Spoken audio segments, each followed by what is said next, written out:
মহেশখালীর ক্ষতিগ্রস্ত টার্মিনাল মেরামতের পর এলএনজি সরবরাহে কিছুটা উন্নতি হলেও পুরোপুরি কাটেনি গ্যাসের ঘাটতি। এর প্রভাব পড়ছে শিল্প থেকে পরিবহন সব খাতেই।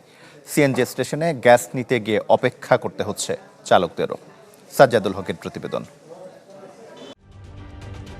ঢালাইয়ে দৃঢ়তা, নির্মাণে নিশ্চয়তা, প্রিমিয়ার সিমেন্ট, ঢালাইয়ের রাজা।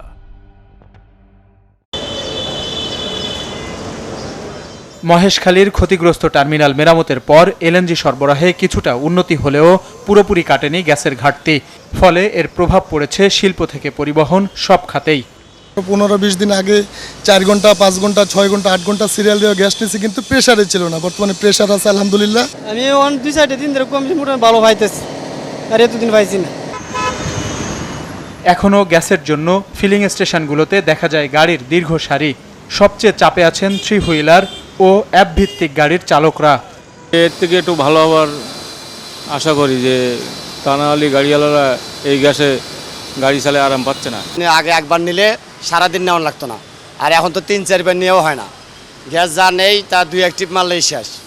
পেট্রোবাংলার তথ্য বলছে 6 থেকে 7 আগস্ট 24 ঘন্টায় এলএনজি সহ জাতীয় গ্রিডে গ্যাস সরবরাহ হয়েছে 2367 মিলিয়ন ঘনফুট।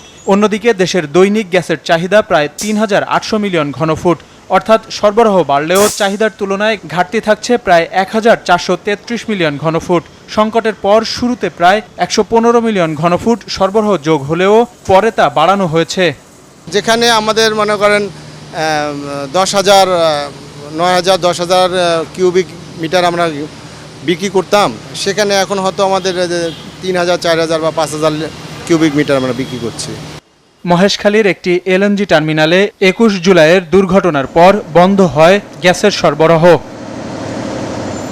সাজ্জাদুল হক, চ্যানেল 24, ঢাকা।